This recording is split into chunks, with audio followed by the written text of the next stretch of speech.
Olá, boa noite. Em nosso país, há uma forte presença negra que aparece entre nós de muitas maneiras: nas cidades, na cultura, na língua, nos comportamentos, na pulsação rítmica brasileira.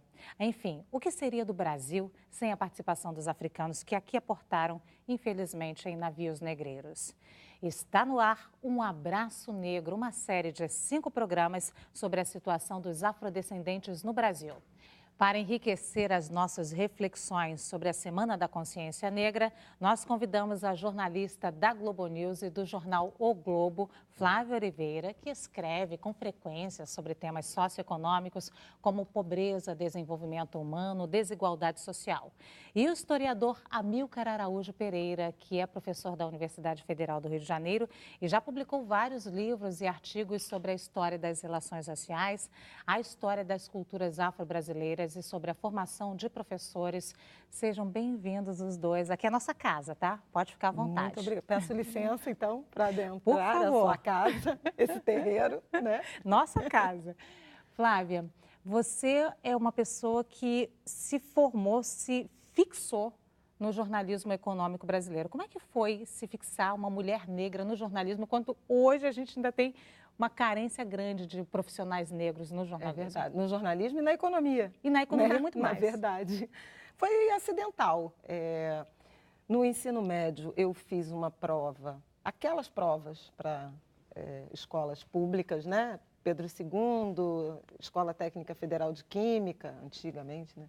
Cefet, e uma delas era a ENSE, Escola Nacional de Ciências e Estatística.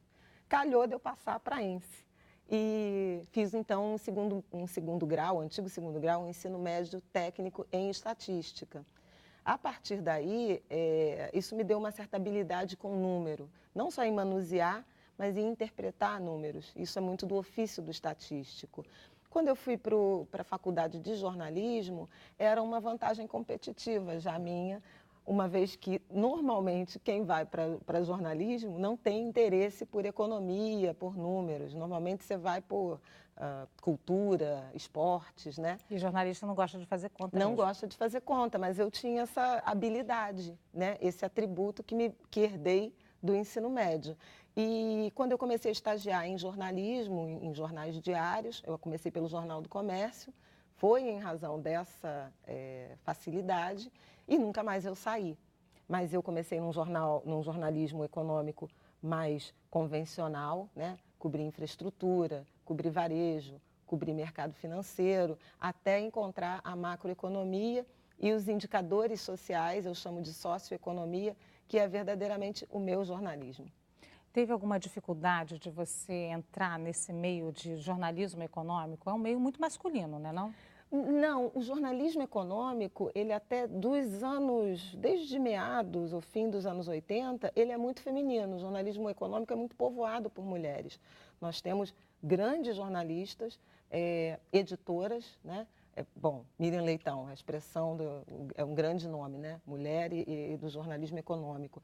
Mas o Globo, quando eu comecei a trabalhar lá, era um enclave feminino, né? Numa ilha de mais diversidade. Mas na economia em particular, era editora, subeditora, vários repórteres. Ainda hoje você vê um número muito grande de jornalistas, mulheres, né, militando no jornalismo econômico. Eu acho que a impressão que você tem em relação à presença masculina está muito no esporte, ainda um pouco na cobertura policial, embora já tenha se dividido mais, se misturado mais.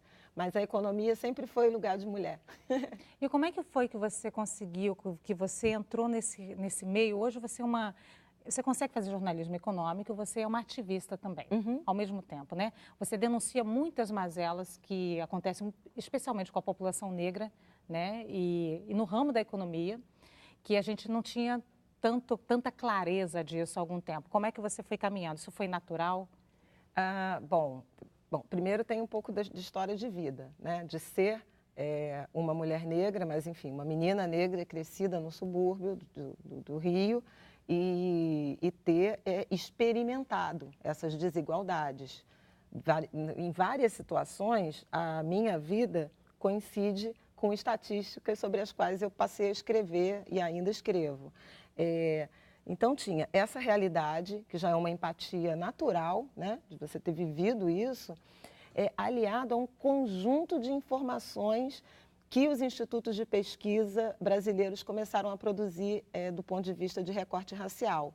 Então, assim, acho que as duas coisas se casaram. A partir dos anos 90, a gente começa a ter IDH de brancos e negros, né? Marcelo Paixão fazendo isso lá na UFRJ.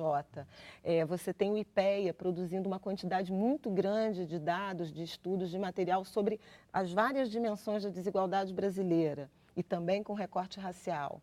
Você tem o IBGE também produzindo PNADs e fazendo análise e tabulações a partir também das desigualdades raciais. Então, quando eu olhava aqueles números, aquelas tabelas, né, sendo estatística, sendo mulher, sendo negra, para mim era muito claro fazer essa associação do particular para o geral ou do geral para o particular, seja da minha própria vida, da minha própria história de vida, seja do meu entorno, né? Que era um entorno muito familiar. Então, você fala, mulher chefe de família.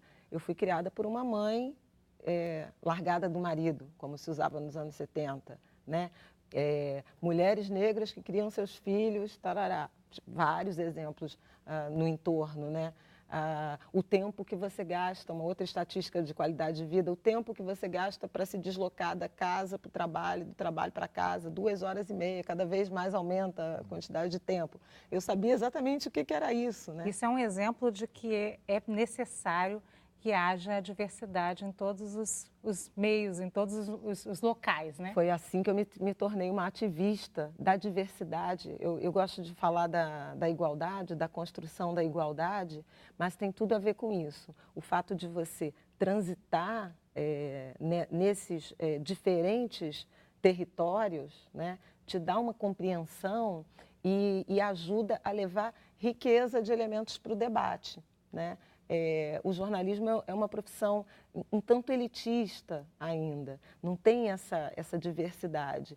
E isso empobrece o debate e empobrece o próprio resultado do nosso trabalho. Eu vejo assim. Então, festejo muito profissionalmente, pessoalmente e do ponto de vista político, a diversidade, a mistura. Eu acho que ela nos enriquece, para usar um termo dos movimentos sociais, é potência, não é ausência, não é carência, né? Professor Amilcar, essa diversidade também foi motivação para ser objeto de pesquisa? Pesquisa também muito sobre a questão racial no Brasil, né? Sem dúvida.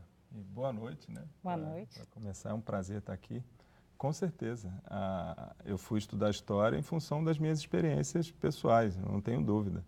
Eu sou filho de um homem negro, militante, uma liderança do movimento negro, e uma mulher branca, muito pobre, de origem muito pobre, de Minas Gerais, né, que veio para o Rio de Janeiro para trabalhar como empregada doméstica. E eles se casam e têm 4 filhos. E a minha preocupação com as relações raciais, eu não tenho dúvida que dessa minha experiência, vivendo também num subúrbio mais distante do que a Flávia, né? A gente falava, eu morava meia hora depois dela, então... porque tem isso, né? O subúrbio faz toda a diferença, né? Muita coisa faz diferença no Brasil, né? Muita diferença. É verdade. E, ao mesmo tempo, interagindo, lidando com essa dimensão das relações raciais, que é estruturante na sociedade brasileira, já que o racismo é um elemento que estrutura as nossas desigualdades, que são muitas, mas o racismo estruturando as nossas desigualdades, então, observando essas questões das relações, do lugar de onde eu vinha, e tendo um pai que adorava história, que me contava histórias, é um tremendo contador de histórias, na verdade, certamente, a partir dessa minha experiência pessoal, eu fui absorvendo primeiro o interesse mesmo e os próprios conhecimentos, as histórias que ele me contava, e me levaram até a universidade, até o curso de História, não tenho dúvida. E acabei me especializando na realização de pesquisas sobre histórias do movimento negro, sobre cultura afro-brasileira, sobre as relações raciais. Então, fiz uma dissertação de mestrado, uma tese de doutorado, sempre pensando essas dimensões da história aqui no Brasil. Inclusive se autodeclara negro, né, professor? Como é que é isso quando você fala que, não, eu sou a minha identidade negra? Como é que as pessoas recebem isso? Depende do lugar, né? Se eu estou no meio do movimento, as pessoas conhecem a minha família, conhecem o meu pai, aí eu não tenho o menor problema. Eu sou negro, certificado de... sou negro sem problema. Dependendo do lugar, sempre que eu falo politicamente, culturalmente, eu nasci numa família negra, como eu disse a minha mãe, que é branca, a família dela é de Minas. Então, a vida toda eu cresci numa família negra, que é a família do meu pai. E ia muito a Minas no Natal, a gente sempre passava o Natal. Mas mesmo lá em Minas também, uma boa parte da família também era negra. Tem uma história que até é curiosa. A minha tia, irmã da minha mãe, casou com um primo de segundo grau do meu pai, lá em Minas. Então, porque a família do meu pai veio de Minas para o Rio, mas, enfim, meu pai já nasceu no Rio. Então, é uma coincidência enorme. Então, eu nasci numa família negra, cresci numa família negra e, observando a luta do meu pai, participei de todas as... Como criança ainda, eu nunca esqueço, isso é uma coisa que eu tenho muito viva na memória, uma das minhas memórias mais antigas, em 84, naquele grande comício das Diretas Já, né, do Brizola, à frente, com a participação de amplos setores, estava lá o Lula e tal. E o meu pai foi eleito pelo movimento negro como representante para falar naquele grande comício, em 84. E minha mãe nos levou, eu e minhas irmãs, e eu lembro que ela me colocou em cima de um jornaleiro para poder ver, porque tinha 1 milhão de pessoas lá na Candelária, e eu lá em cima, pequenininho, em cima do jornaleiro, vendo. Enfim, acompanho a vida toda essas discussões e me identifico politicamente, culturalmente. Entendo, isso é algo que eu sempre tenho que conversar com os meus alunos, principalmente ultimamente, isso é algo que tem me chamado muito a atenção na UFRJ. Eu sou professor lá desde 2009. E nos últimos anos é impressionante como o número de alunos negros e alunas negras aumentou. Então, a gente tem um número de coletivos, né, de estudantes se organizando dentro da universidade. E, em geral, eu sou bastante convidado a falar com eles, a conversar. Eu sou, enfim, o professor que estuda relações raciais, que estuda movimento negro. Então, enfim, em geral, me procuram bastante. E sempre que me perguntam sobre a cor da minha pele, como é que é isso, eu sendo negro e tal, eu acho importante dizer que eu compreendo o privilégio que o fato da minha pele ser mais clara acaba gerando numa sociedade desigual e racista como a nossa.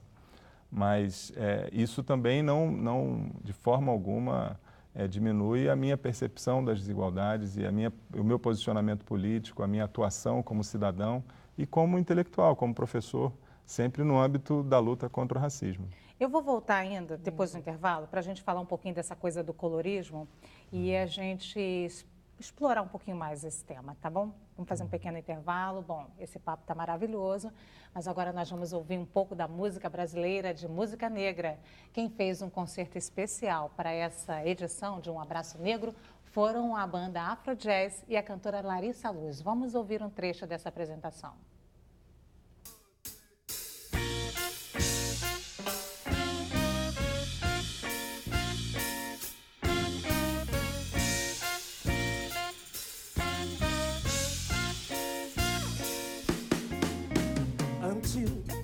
The philosophy with the old young race superior and another inferior is finally and permanently discredited and abandoned. Everywhere is war.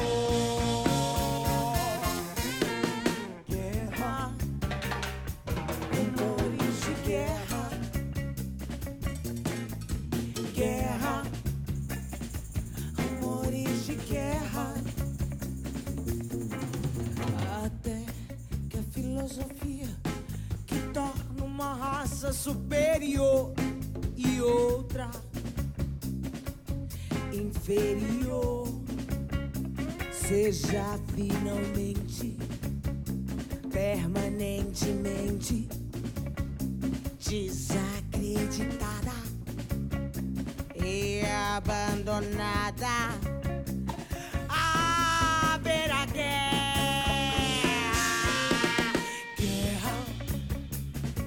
Rumores de guerra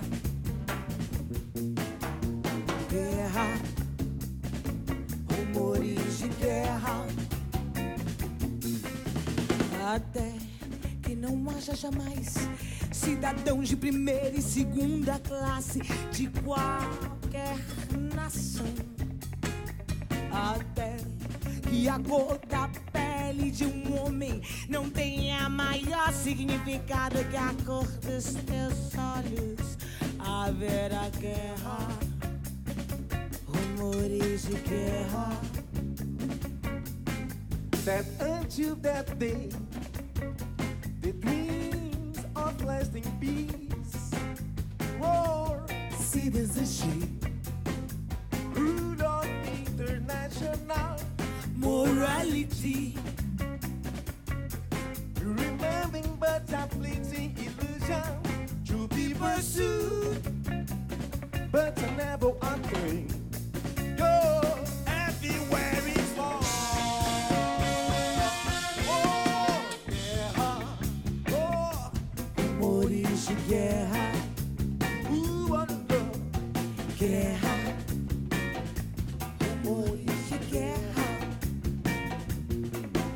Até esse dia não se conhecer a paz, a ideia de um mundo em harmonia não se dará jamais, porque haverá guerra, rumores de guerra, haverá guerra, rumores de guerra, guerra ao sul, guerra ao leste, guerra ao norte, guerra ao oeste, guerra ao sul, guerra ao leste, guerra ao norte, guerra ao oeste, guerra, Guerra, guerra, guerra, guerra, guerra, guerra, rumores de guerra, guerra, guerra, guerra, guerra. guerra. Oh, war in the south, war in the east. Yeah, war up north. Yeah, it's a war. Oh, war in the south. Yeah, war in the east. Yeah, war up north. It's a war. Oh, guerra, Guerra, guerra, rumores de guerra, guerra, guerra, guerra, rumores de guerra, guerra, guerra, rumores de guerra, guerra, guerra, rumores de guerra.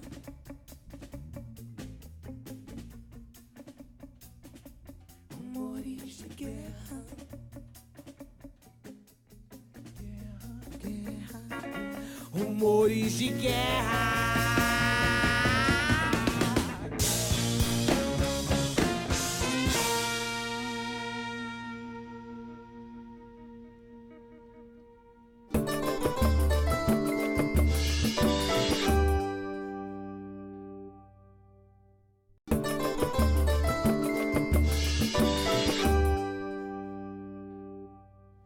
Voltamos com um abraço negro especial da TV Brasil em homenagem à Semana da Consciência Negra. O Brasil tem a segunda maior população negra do mundo e a sua influência na vida e na cultura do país é imensa. No entanto, na economia já não é bem assim. Eu estou aqui com a jornalista Flávia Oliveira e o historiador Amílcar Araújo Pereira, que vão nos ajudar a entender um pouco mais sobre a situação dos afrodescendentes no Brasil. Mas eu quero dar continuidade ao nosso papo lá no primeiro bloco, falando dessa recepção dos alunos. Quando você se autodeclara negro, Amílcar, eles falam da questão do privilégio, é isso? Tem sempre uma questão que é muito comum, a ausência de professores com mais pigmentação, professores negros retintos ou indisfarçáveis, como diria o Kabengele Munanga, no âmbito da universidade. Então, essa questão da visibilidade da população negra na universidade, principalmente entre os professores, ainda é uma questão muito forte. Então, eu percebo que há essa busca não só no âmbito do conhecimento, da produção de conhecimento, mas também um reconhecimento, né, em relação à questão da cor da pele, ao cabelo e tal. Então, assim, eu me sinto um privilegiado de ter a oportunidade de estar vivenciando essa mudança na universidade, que é extremamente positiva para a sociedade brasileira, como a gente falava, e concordando com a fala da Flávia, é fundamental que tenhamos essa diversidade, que é representativa do que somos como sociedade, em todos os espaços de poder, e a universidade pública é um espaço de poder. Então, essa necessidade de reconhecimento, de visibilidade, para além da busca pelo conhecimento, pela produção de conhecimento especificamente, os levam a procurar os professores negros. E muita gente me conhece antes de me ver. E quando me vê, fica na dúvida se eu sou o Amilcar mesmo. Inclusive pelo meu nome. Amilcar é uma homenagem que meu pai fez ao grande líder negro, enfim, da Guiné-Bissau de Cabo Verde, Amilcar Cabral. É uma responsabilidade enorme ter esse nome, né? Trazer esse nome. Um signo. Exatamente. Então, as pessoas que estão envolvidas, estão começando a se organizar nos coletivos, começam a ler textos do Amilcar Cabral e tal. E tem o professor Amilcar aqui, vão me procurar. E muitas vezes, enfim, não é exatamente o que eles esperavam. A gente sempre conversa, eu converso sempre com muita tranquilidade, porque é fundamental que a gente conheça, a meu ver, as histórias, né? As histórias do nosso país. Conversar sobre isso também faz bem, né? A gente tem que começar a falar desses temas, a gente tem que começar a falar sobre a questão do Brasil em que a pessoa com a pele mais clara tem mais privilégio que a pessoa com a pele com a tonalidade mais escura, não é? Isso. Tem até uma pesquisa do IBGE, acho que vale a pena lembrar, percepções étnico-raciais, eu acho que ela é de 2011, né? E consultou a população de 5 estados brasileiros falando disso. Você acha, em que segmentos da sociedade, em que áreas você acha que cor da pele conta ou tem um peso, né? E isso atravessa todas as camadas. Então, foi muito citado. Começa com escola, aproximadamente 40% a 50% dos brasileiros dizem que cor da pele influencia e, obviamente, você tá subentendido que a pele mais clara influencia positivamente e a mais escura negativamente. É isso que significa cor da pele influenciar. Mas os setores em que apareceram com mais peso essa questão da marcação de cor de pele foram o mercado de trabalho, 70%, e o sistema judiciário e policial. Então, um pouco do que a gente intui, né, do ponto de vista de segregação ou de falta de oportunidade, seja de inserção no mercado de trabalho, seja de promoção, né, de elevação na escala, na hierarquia das empresas, é percebido também pela população como um todo. Então, dependendo do tom da sua pele, você tem mais ou menos chances de galgar determinadas posições no mercado de trabalho ou, por exemplo, ser preso, ser assassinado, né? Quando você vê taxa de homicídio, é exatamente isso, né? A predominância da juventude negra nas taxas, nos números de homicídios anualmente no Brasil, até monotonamente, né? É um número que vem se mantendo.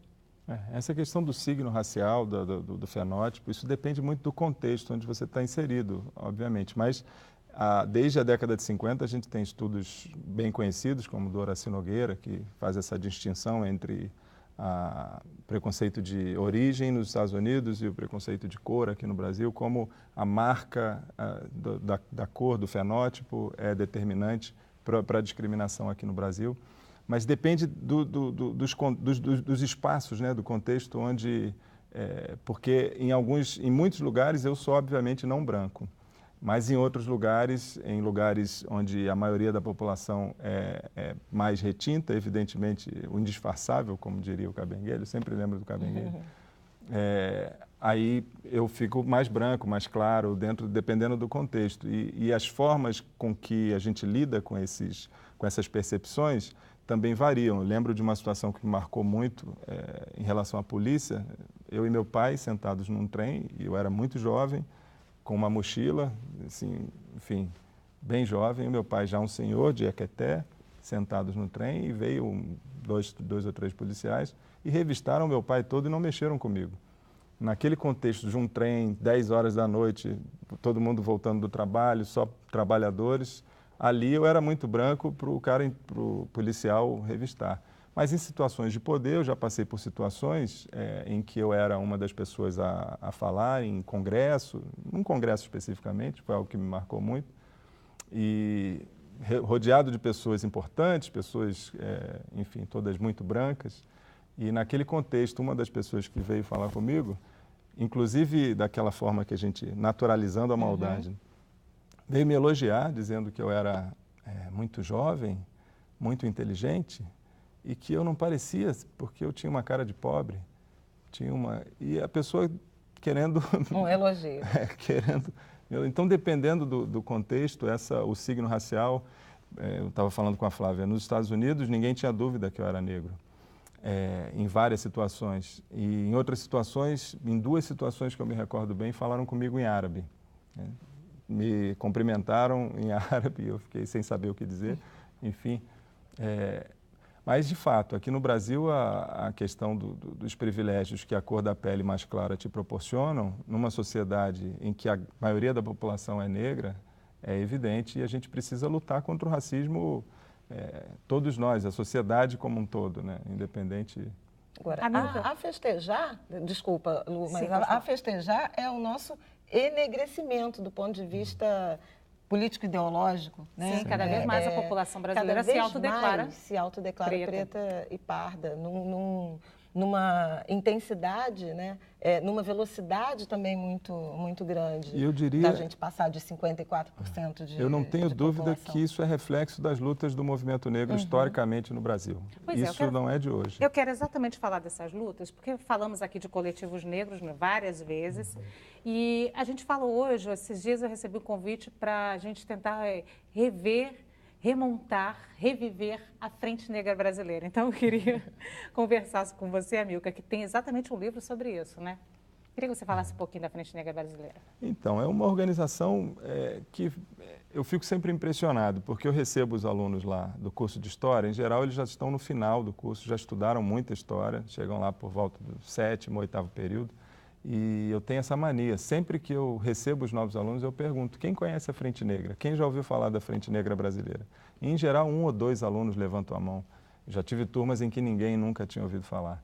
E foi uma organização do movimento negro que já foi constituída a partir de outras organizações que já se constituíam antes, mas é uma organização que se torna a maior organização do movimento negro na primeira metade do século XX, reunia milhares de pessoas, há fontes que falam em 40 mil associados, há fontes que falam em 100 mil associados, então, dependendo dos documentos que você vai procurar, mas, de fato, era uma organização que tinha poder político, que era recebida pelo presidente da República. Há eventos em que o Getúlio Vargas, em 1932, recebe uma delegação da Frente Negra e atende algumas de suas demandas. Era uma força política que, inclusive, vai se tornar, em 1936, um partido político.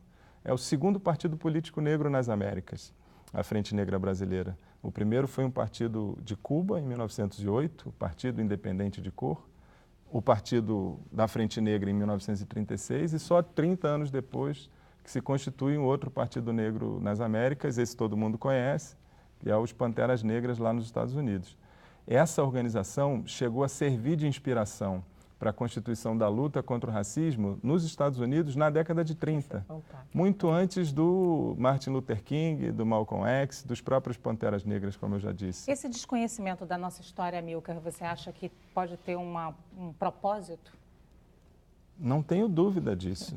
O projeto de nação que se constituía na Primeira República e que acaba resultando em uma série de lutas sociais, entre elas a da Frente Negra, era um projeto embranquecedor de transformação da sociedade brasileira numa sociedade o mais próximo possível de uma sociedade europeia, inclusive fenotipicamente, através do embranquecimento da pele das pessoas, do fenótipo das pessoas. A maior política pública do início da República no Brasil, na Primeira República, é a política pública de imigração. O Estado brasileiro financia, subsidia um número gigantesco de passagens para que pessoas viessem, principalmente da Itália e de outros países europeus, para transformar a sociedade brasileira, para embranquecer, para europeizar a sociedade brasileira. Era um projeto de nação. político, né? Um projeto de nação, é verdade. E muitas organizações... acreditavam, inclusive, que a gente não teria mais negros. Isso, havia projeções. 2000, né? 2012, esse é o clássico do João Batista de Lacerda, um médico que trabalhava, era diretor do Museu Nacional, tinha relação com o poder público, era funcionário e um pensador da Primeira República. Ele chegou a projetar que em 100 anos, isso foi apresentado num congresso internacional em Londres, e ele leva um quadro que é muito conhecido, chamado A Redenção de Cã. Enfim, ele leva a sua tese, e a sua tese era muito clara, né? Em 100 anos, a miscigenação, esse processo de embranquecimento, através da miscigenação com os europeus, vai fazer com que em 100 anos não haja mais pretos no Brasil. Só que não, cada vez mais os Pois brasileiros se autodeclaram. autodeclaram. E muito em função dessas data, lutas, né? porque esse projeto cai, em certa medida, em função das lutas das associações, das organizações que não se reconheciam nesse projeto de nação e que lutaram para que o Brasil constituísse um outro projeto de nação que incorporasse a população negra, que incorporasse outros setores que eram simplesmente marginalizados. E a Frente Negra nasce nesse contexto. Ela nasce no pós-Revolução de 30. Como eu disse, havia organizações anteriores. A mais conhecida é o Centro Cívico Palmares, que é de 1925, 1926. E as lideranças do Centro Cívico Palmares também vão ser lideranças da Frente Negra. Mas é nesse contexto de luta contra esse projeto de nação embranquecedor, contra o banquete dos imigrantes, como eles diziam no seu jornal, A Voz da Raça, que era o jornal da Frente Negra. Nessa luta é que se constitui essa grande organização que tinha representações em vários estados brasileiros, que era inspiração para a luta por direitos civis nos Estados Unidos e em outros países da diáspora africana. Eu encontrei menções à Frente Negra em jornais de Porto Rico, em jornais de Angola, em jornais de Moçambique, que mostra como essa organização era uma organização grande, extremamente conservadora, extremamente nacionalista, com uma perspectiva muito nacionalista, porque a disputa era inserir a população negra nesse projeto de nação, nessa nacionalidade. E por que a gente não consegue essa organização agora nos dias de hoje? Não responde ainda não, só um convite para você ficar depois do intervalo. Agora nós vamos ouvir mais música, Afro-Jazz e Larissa Luz, numa apresentação especial para o nosso Um Abraço Negro. Nós voltamos já já. Pássaros voam, sabe como eu me sinto? Sol no céu, sabe como eu me sinto? Brisa passando, sabe como eu me sinto? Numa nova manhã, num novo dia, uma nova vida pra mim.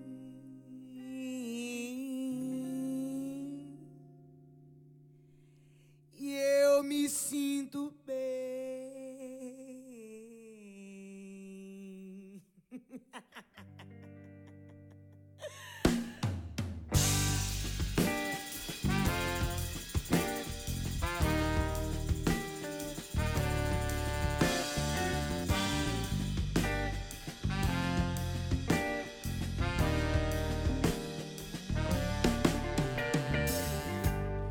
Peixes no mar, sabe como eu me sinto?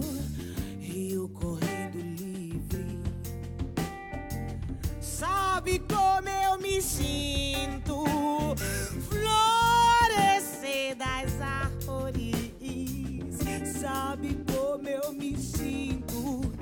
Numa nova manhã, no novo dia, numa nova vida pra mim. Eu me sinto bem.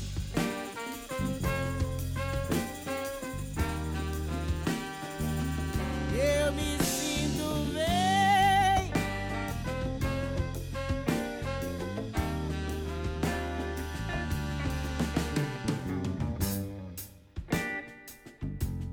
Libero lá o sol, sente o que estou sentindo.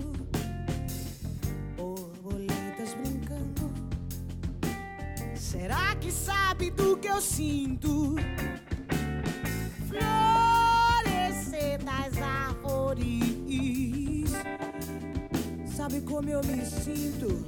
Numa nova manhã, no novo dia, numa nova vida pra mim. E eu me sinto bem.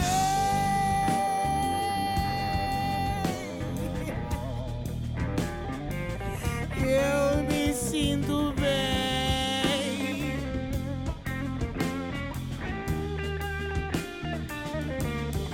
Muito bem.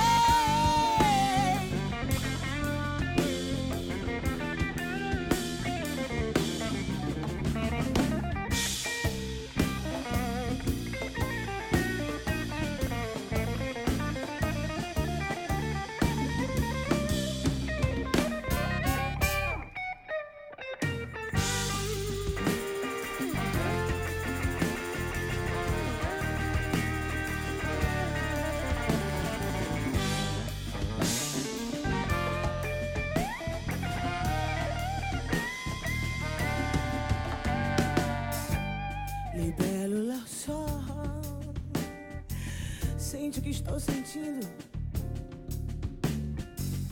Borboletas brincando. Será que sabe do que eu sinto? Adormecer em paz ao fim do dia. Este velho mundo é um novo mundo, um corajoso mundo. It's a new dawn, it's a new day, it's a new life. It's a new dawn, it's a new day, it's a new life. Este velho mundo é um novo mundo, um corajoso mundo pra mim. E eu me sinto bem.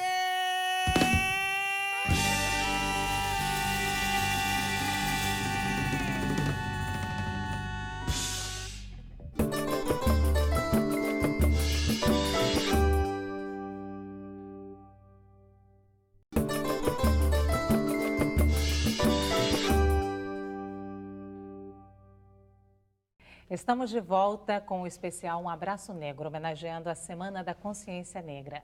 A escolha do dia 20 de novembro para comemorar essa data deve-se ao dia da morte do grande líder negro Zumbi dos Palmares, falecido em 1695.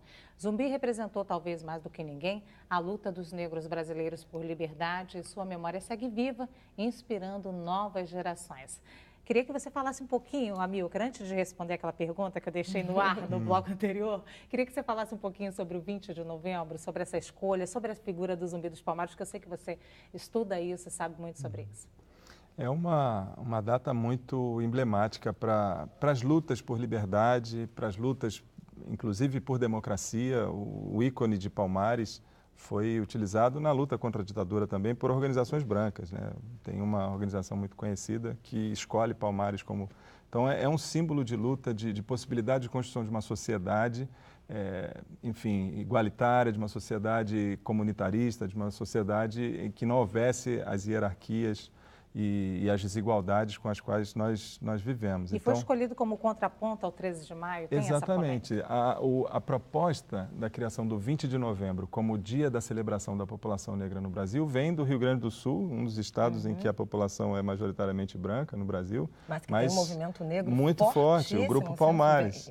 O Grupo Palmares de 1971, Oliveira Silveira e outras lideranças de lá propuseram, primeiro em âmbito local, essa data, em oposição ao 13 de maio. Eu sempre lembro de uma poesia que o Oliveira Silveira narrou para mim, quando eu fui fazer uma entrevista com ele lá em 2006, em Porto Alegre. Ele dizia, e ele ganhou um prêmio com essa poesia, com um livro de poesias, ele dizia, 13 de maio, traição, liberdade sem asas e fome sem pão.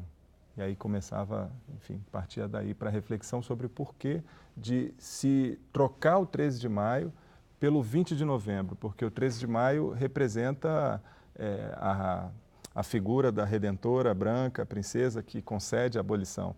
E na perspectiva do movimento negro que se constitui na luta por liberdade e por democracia na década de 70, o protagonismo em relação à abolição tinha que estar na mão da população negra, na participação na luta da população negra. E não havia símbolo maior do que Zumbi dos Palmares. Então, a escolha do 20 de novembro, em substituição ao 13 de maio, se dá por uma estratégia política que foi muito eficiente, de trazer o protagonismo para a população negra, para a luta da população negra, tendo o Zumbi como referência. E desde então, em 1978, o Movimento Negro Unificado, que também se constituía na luta contra a ditadura, assume essa proposição que vem lá de Porto Alegre, do Grupo Palmares, e desde 4 de novembro de 1978 se fala nessa expressão, Dia Nacional da Consciência Negra, que vem da assunção por parte do MNU. Isso se espalha pelo movimento negro de maneira geral, e hoje temos a celebração no país todo, né? Ô Flávio, o 20 de novembro foi muito questionado também, né? É muito questionado ainda. Muita gente não quer, para que mais um feriado? Mas eu acho que tem alguma coisa travestida de preconceito?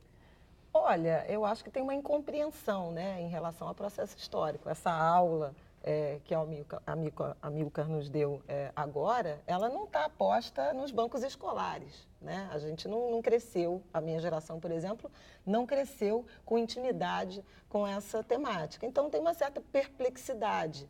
Mas acho que, crescentemente, o 20 de novembro, ele vem sendo incorporado, absorvido e compreendido como sendo efetivamente não só o 20, né, o mês de novembro, como um mês de celebração, e você vê eventos culturais e festivais, né, de música, muito diferente do que o 13 de maio tem sido, ou o mês de maio, tem sido momentos de aguda reflexão e crítica ao que nós chamamos de abolição, ou ao que nós nos acostumamos ou aprendemos como sendo abolição. Mas deixa eu falar uma coisa sobre Palmares. Eu tive em Palmares em 2015, eu passei lá o 20 de novembro e foi das experiências mais impressionantes. É verdade que corre uma energia da cabeça aos pés? Da cabeça aos pés, e começa muito de madrugada ainda, porque aí,